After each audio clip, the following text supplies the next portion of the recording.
The conference room on the 42nd floor of Meridian Tower held 200 people that Tuesday morning. Executives and department heads gathered for the quarterly review that would determine next year's budget allocations.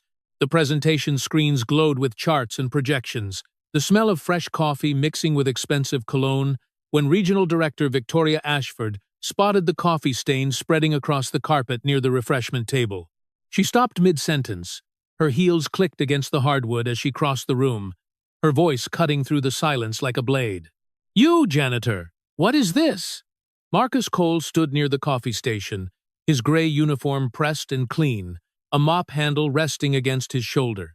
He looked at the stain, then at her, his expression unchanged. "I asked you a question." Victoria's voice carried to every corner of the room. "This is a $60,000 presentation, and you can't even keep the floor clean. This is exactly why some people never rise above their station." Marcus said nothing.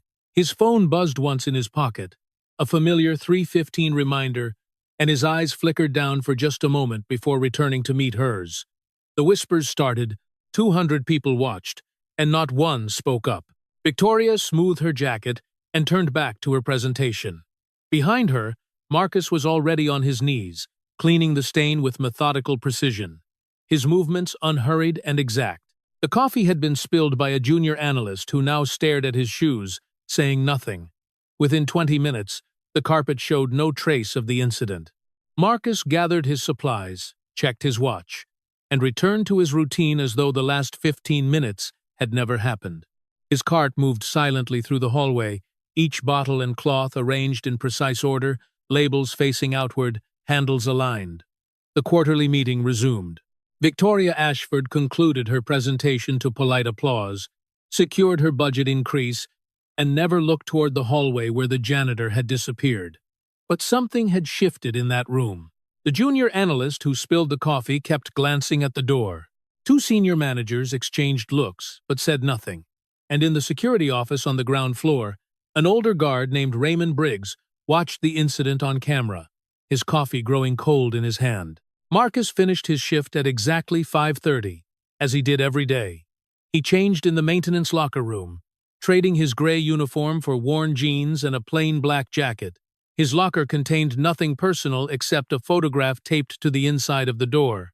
A little girl with his eyes and her mother's smile, gap-toothed and laughing at whoever held the camera.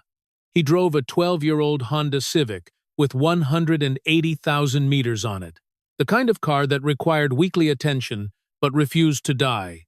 The drive from downtown Chicago to his apartment in Cicero took 45 minutes with traffic, and he used that time the same way he used most of his time, in silence, planning, preparing. The apartment was small but immaculate. 2 bedrooms, 1 bathroom, a kitchen that had seen better decades, but the floors were clean enough to eat from, the windows clear, every surface organized with military precision. On the refrigerator, a child's drawings hung in neat rows, each one dated in the corner with careful handwriting. Sophie Cole was 7 years old and waiting for him at Mrs. Patterson's apartment 3 doors down. She launched herself at his legs before he'd fully stepped through the door, her small arms wrapping around him with the desperate strength of a child who'd learned too early that people could disappear. "Daddy, Mrs. Patterson taught me how to make cookies, but we have to wait for them to cool down or we'll burn our tongues." And she said, "Maybe next time we can make brownies."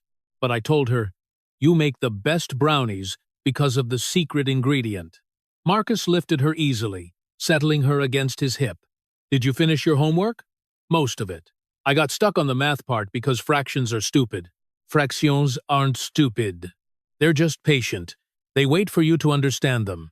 Patterson, a 73-year-old widow who refused to accept more than grocery money for watching Sophie. "Thank you, Margaret. That child is a blessing." Mrs. Patterson pressed a container of cookies into his free hand. "I'm working exactly hard enough." They ate dinner together at the small kitchen table, spaghetti with sauce from a jar, because Marcus had never learned to cook the way his wife had, the way Emily had made everything taste like home. Sophie chattered about her day, about her best friend Co, who had a new puppy, about the book they were reading in class, about the spring concert where she wanted to sing a solo but was too scared to audition. "What's the worst thing that could happen?" Marcus asked, twirling noodles around his fork. Sophie considered this seriously. "Everyone could laugh at me. And then what?" And then she frowned. "I don't know. I'd be embarrassed. For how long? Maybe a day. So, one day of embarrassed against maybe getting to sing a solo. What do you think?" She poked at her spaghetti. "You always make things sound so easy." "Not easy, just clear." He reached across the table and squeezed her hand. "You don't have to audition, but you should know that being scared isn't a good enough reason not to try something." Later, after homework and bath time and 3 chapters of Charlotte's Web, Marcus sat in the dark living room and let the silence settle around him. His phone showed no messages. The television stayed off. On the wall, a single framed photograph showed a younger version of himself in dress uniform, standing next to a woman with laughing eyes and Sophie's smile. Taken 3 months before, a drunk driver ran a red light and changed everything. He didn't think about the conference room. He didn't think about Victoria Ashford's voice echoing off the walls, or the 200 people who'd watched and said nothing. Those things belonged to a category of experience he'd long ago learned to file away, processed and stored where they couldn't cause damage. What he thought about was fractions and cookies, and whether Sophie had enough warm clothes for the field trip next week. He thought about the leak under the bathroom sink he'd been meaning to fix, and the parent-teacher conference on Thursday, and the way his daughter's face lit up when she solved a problem on her own. At 10:30, he checked the locks twice, verified the windows, and went to bed. The next morning, he arrived at Meridian Tower at exactly 6:45 minutes before his shift officially began. He liked the building when it was empty, the way his footsteps echoed through the marble lobby, the way the early light came through the eastern windows and turned everything gold. Raymond Briggs was already at the security desk, the same position he'd held for 19 years. He was 64 years old, with a gray mustache and kind eyes. A former Marine who'd done 2 tours in Vietnam and never talked about it unless asked directly. "Morning, Cole." "Morning, Ray." It was the same exchange they'd had every day for the past 14 months, ever since Marcus had started at Meridian Tower. 2 men who recognized something in each other, something that didn't require explanation or elaboration. But today, Raymond hesitated. His coffee cup stopped halfway to his mouth, and something flickered across his weathered face. "Saw what happened yesterday," he said finally, in the conference room. Marcus continued signing in, his handwriting neat and precise. "That's not what I saw." "Then you saw wrong." Raymond sat down his coffee. He studied Marcus for a long moment, the way you study a map when you're looking for something you're not sure exists. And then, almost unconsciously, a word slipped out. Nightfall. The lobby went silent. Marcus's pen stopped moving for exactly 2 seconds. Something passed between the 2 men. Something that didn't belong in a corporate building at 6:00 the morning. Something that belonged to a different world entirely. Then Marcus finished signing his name and looked up. His face was perfectly neutral. "I don't know what that means," but Raymond's hands were trembling slightly as he picked up his coffee. "No," he said quietly. "I suppose you don't." Marcus collected his supplies and headed for the service elevator. Behind him, Raymond Briggs stared at the signature on the logbook, his mind racing through decades of memories, through briefings and operations, and stories passed down through military channels like mythology. Nightfall. The word hung in the air long after Marcus had disappeared. In the building's HR department, a woman named Patricia Chen was having an unusual morning. As Director of Human Resources, she'd processed thousands of employee files over her 20-year career. She knew how to read between the lines, how to spot inconsistencies, how to identify the things people tried to hide. Marcus Cole's file should have been unremarkable. Janitor hired 14 months ago. Background check clear. References solid, though notably sparse. Showed up on time. Did his work. Never complained. The kind of employee you forgot existed until you needed the floors cleaned. But Patricia had been in the conference room yesterday. She'd seen him kneel down and clean that spill, while Victoria Ashford's words hung in the air like poison. And something about his stillness had bothered her. Not the stillness of submission or embarrassment, but the stillness of something waiting, something controlled. She pulled his file again, read through it carefully, and then she noticed the gaps. His employment history showed various maintenance jobs over the past 3 years. But before that, nothing. No college listed, no military service marked, just a blank space where 8 years of his life should have been explained away with a single line. Self-employed contractor. Patricia had seen this pattern before, usually in files that came with unofficial phone calls from government agencies, files that were meant to be approved without questions. But no one had ever called about Marcus Cole. She was still staring at the file when her office door opened. Patricia, Victoria Ashford, stood in the doorway, her expression the same polished mask she always wore. "I need the quarterly performance reviews by end of day." Of course. Patricia closed the file, but not before Victoria's eyes flickered to the name on the tab. "Why are you looking at the janitor's file?" "Routine audit. We do them randomly." Victoria's smile didn't reach her eyes. "Let me know if you find anything interesting." She left and Patricia sat very still for a long moment. Then she picked up her phone and called a number she hadn't used in 5 years. A former colleague now working for a federal agency whose name she wasn't supposed to know. "I need a favor," she said, "and I need you to not ask why." 2 floors up, in a maintenance closet that smelled of industrial cleaner, Marcus Cole was sorting supplies. His movements were automatic, practiced, leaving his mind free to process the morning's single anomaly. Raymond Briggs knew or suspected or remembered something from a past life that most people had forgotten. Nightfall. A word that wasn't supposed to exist anymore. Attached to operations that had never officially happened. Carried out by men whose names had been erased from every database that mattered. Marcus had made his choice 3 years ago. He'd walked away from that life. Away from the only thing he'd ever been truly good at. Because a little girl needed a father more than the country needed another ghost. He'd built this new existence carefully, deliberately. Every decision designed to create distance from the person he used to be. And now a single word threatened to collapse all of it. He finished sorting the supplies, checked his watch, started his rounds. The building treated him the same as always. Invisible. Beneath notice. Exactly what he needed to be. But in the security office, Raymond Briggs was making a phone call of his own. And in the HR department, Patricia Chen was waiting for a callback that would change everything she thought she knew about the quiet man who cleaned the floors. By the end of the week, the building's power structure had begun to shift in ways that no one could quite explain. It started small, almost imperceptibly, like the first cracks in a dam that no one thinks to inspect. Senior Vice President Thomas Whitmore began nodding to Marcus in the hallways. Not the casual acknowledgement you give the staff, but something more deliberate, more careful.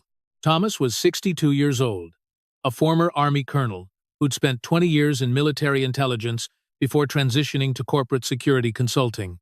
He'd been at Meridian Tower for a decade, and in all that time, no one had ever seen him acknowledge a janitor. Chief Financial Officer Robert Chen, Patricia's husband, started finding reasons to be in the lobby when Marcus signed in each morning. He never spoke, never approached. He just watched. The way you watch a chessboard when you're trying to understand a move you didn't see coming. And in the executive suite, Victoria Ashford noticed, "Why is everyone acting strange around the janitor?" she asked her assistant during their morning briefing. "I haven't noticed anything." Thomas Whitmore nodded to him yesterday. Thomas Whitmore doesn't nod to anyone below VP level. Her assistant, a young woman named Jennifer, who had learned early to say nothing that could be used against her, kept her eyes on her tablet. Maybe he's just being friendly. Victoria didn't respond, but she began watching more carefully, tracking the small interactions that rippled through her building like stones dropped in still water. And she noticed something else, something that made her deeply uncomfortable.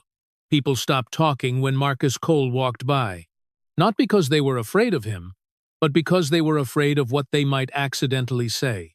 The word spread the way secrets always do, in closed environments through glances and half-finished sentences and conversations that stopped mid-word. Military. Something classified. Something that made grown men nervous. Victoria had built her career on information, on knowing things before anyone else, on leveraging that knowledge into power.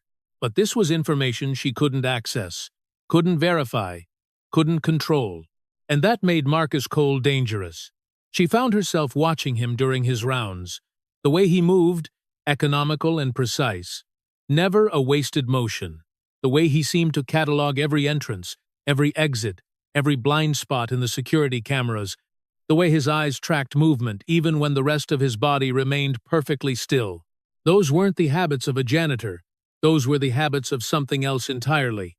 She called Thomas Whitmore into her office. "I want to know what you know about the janitor."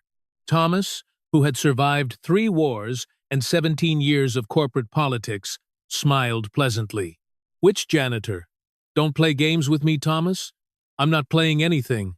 He settled into the chair across from her desk, relaxed and unhurried. "I'm telling you, there are some questions that don't have answers you want to hear." "What does that mean?" "It means that some men leave certain lives and don't want to be found. It means that asking too many questions about those men can attract attention that you don't want. And it means," he paused, choosing his words carefully, "it means that the worst thing you could do right now is make an enemy of someone whose past you don't understand." Victoria leaned forward. "Is that a threat?" "It's advice from someone who's seen what happens when powerful people underestimate quiet men." He stood, buttoning his jacket. "Leave the janitor alone, Victoria, for your own sake." He left, and Victoria sat in her empty office, feeling something she hadn't felt in years. Uncertainty. The incident happened on a Thursday afternoon during the building's monthly fire drill. Except this wasn't a drill. The smoke alarm triggered at 2:47. A piercing wail that sent 3,000 employees streaming toward the stairwells. Protocol was clear. Evacuate immediately. Assemble at designated points. Wait for the all-clear. But on the 31st floor, something had gone wrong. A transformer had blown in the electrical room, sending sparks into a storage closet filled with paper supplies and cleaning chemicals. The sprinkler system activated but malfunctioned, flooding the wrong area, while flames began to spread through the walls. Marcus was on the 32nd floor when he smelled the smoke. Not the faint chemical smell of the alarm test, but something real, something burning. He moved without thinking, without permission, dropping his mop and heading for the stairwell. On the 31st floor, he found chaos. Smoke pouring from the electrical room, sprinklers creating a lake of water that was spreading toward the server room, and 3 IT employees trapped behind a fallen ceiling tile. The fire department was 7 minutes away. The building security team was focused on evacuation. No one was coming. Marcus assessed the situation in 2 seconds flat. Structural integrity compromised in the southeast corner. Fire spreading through the wall toward the server room. 3 civilians trapped, 1 with an apparent leg injury. 2 exits available, 1 blocked by debris. 1 threatened by approaching flames. He moved. The first IT employee, a young man frozen with fear, was physically lifted and pointed toward the clear exit. "Go. Don't stop. Don't look back." The second employee, a woman trying to help her injured colleague, looked up at Marcus with desperate eyes. "I can't carry him." "I can." Marcus pulled the injured man onto his shoulders in a fireman's carry so smooth it looked rehearsed, because it had been hundreds of times in situations far worse than this. They made it to the stairwell just as the ceiling collapsed behind them. In the lobby, Victoria Ashford was directing evacuation efforts when the 3 IT employees emerged from the stairwell, followed by Marcus carrying the injured man. Fire crews were just arriving. Paramedics rushing forward with stretchers. The organized chaos of emergency response unfolding exactly as it should. But then, Raymond Briggs made his mistake. He'd been coordinating with police at the main entrance when he saw Marcus emerge, saw the way he moved, the way he'd handled the situation, the controlled precision that didn't belong to any janitor he'd ever known, and before he could stop himself, the word came out. "Nightfall." He said it loud enough to carry, loud enough for Thomas Whitmore to turn sharply, loud enough for Victoria Ashford to hear, loud enough for a dozen other people to fall suddenly silent, their eyes locked on the janitor covered in soot and ceiling dust. The injured man still draped across his shoulders. The lobby went quiet. Even the emergency crews seemed to pause, sensing something they didn't understand. Marcus handed the injured man to the waiting paramedics. He didn't acknowledge Raymond's shout. He didn't explain or defend or clarify. He simply turned and walked toward the side exit, his stride unchanged, his expression neutral. But Victoria had seen something in that moment. The way Thomas Whitmore's face had gone pale, the way Robert Chen had stepped back, the way a single word had transformed the atmosphere of the entire lobby. "What the hell is Nightfall?" she demanded. No one answered her. Marcus didn't return to work the next day. He called in sick for the first time in 14 months, and Patricia Chen didn't question it. Thomas Whitmore sent flowers to Sophie's school with a card that said, "Only thank you," with no signature. Raymond Briggs took an unexpected vacation day and spent it sitting in his car outside Marcus's apartment building, watching and waiting and trying to decide what to do with information he wasn't supposed to have. The truth, when it finally emerged, came not through questions, but through connections. Patricia's contact at the federal agency called back, with a voice that was very, very careful. "The file you're asking about doesn't exist. That's not possible. Everyone has a file, not everyone." A long pause. "Patricia, I need you to listen to me very carefully. The man you're asking about, he left a certain organization 3 years ago, under circumstances that are classified above my pay grade. There are maybe a dozen people in the country who know his real service record, and half of them are dead. The ones who are still alive, they don't talk about him, ever. Why not? Because he was very good at a job that required being invisible, and because he walked away from that job to raise his daughter after his wife died." Another pause. "Leave him alone. Let him have his peace." Patricia hung up and sat very still for a long time. When Victoria Ashford came to her office demanding answers, Patricia told her the only truth that mattered. "He's a janitor. That's all he wants to be. And if you're smart, that's all you'll let him be." Victoria wasn't smart. She never had been. She dug deeper, pulled strings, called contacts who owed her favors, and slowly, in fragments and whispers and pieces that didn't quite fit together, a picture emerged. Special operations, deep cover, the kind of missions that never made the news because they never officially happened. A man who had spent 8 years as a ghost, moving through the world's darkest places, doing the things that allowed people like her to sleep safely at night. And then, a car accident, a dead wife, a traumatized daughter, a choice between continuing to serve and being a father. He'd chosen fatherhood. He'd walked away from everything, buried his identity, taken the most anonymous job he could find, and spent 3 years being invisible in a different way, until she had humiliated him in front of 200 people for a coffee stain he hadn't even caused. Victoria Ashford had built her career on never apologizing. Apologies were weakness, admission of error, blood in the water for the sharks that circled every corporate leader. She hadn't apologized when she'd fired a pregnant employee for performance issues. She hadn't apologized when she'd tanked a competitor's stock with a well-timed rumor. She hadn't apologized for any of the countless small cruelties that had carried her to the corner office, but now she stood outside a small apartment in Cicero, holding a bottle of wine she didn't know how to offer, trying to form words she'd never learned to say. The door opened. Marcus stood there in jeans and a faded army t-shirt, his daughter visible behind him, watching television on a second-hand couch. "Miss Ashford." His voice was neutral, neither welcoming nor hostile. "This is unexpected. I came to apologize. You could have done that at work." "No, I couldn't have." She took a breath. "May I come in?" He studied her for a long moment, then stepped aside. The apartment was small but clean, walls lined with children's artwork, the smell of something baking drifting from the kitchen. Sophie looked up from her cartoon, curious but unafraid. "Sophie, this is someone from Daddy's work. Can you give us a few minutes?" "Okay." The little girl gathered her things and disappeared into her room, leaving them alone. Victoria sat on the edge of a worn armchair, suddenly aware of how out of place her designer clothes looked in this space. "I know about you. Not everything, but enough. I'm aware. I'm not here because of that. I'm not here because Thomas Whitmore told me to leave you alone, or because Patricia Chen warned me off, or because I'm afraid of whatever you used to be." She met his eyes. "I'm here because I was wrong. What I did in that conference room, it was wrong. It would have been wrong even if you were exactly what I thought you were. Just a janitor. Just someone beneath me. The fact that you're something else doesn't make my behavior worse. It was already as bad as it could be." Marcus said nothing. He stood by the window, watching her with the same calm attention he gave everything. I've spent my entire career believing that power means never having to apologize.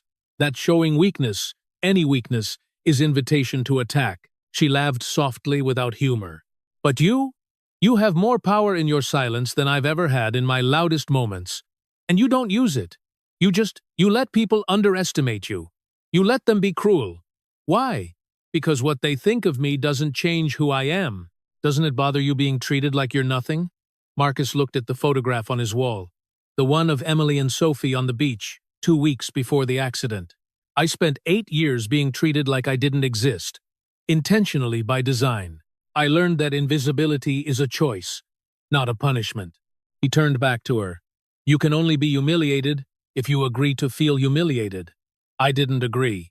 Victoria absorbed this.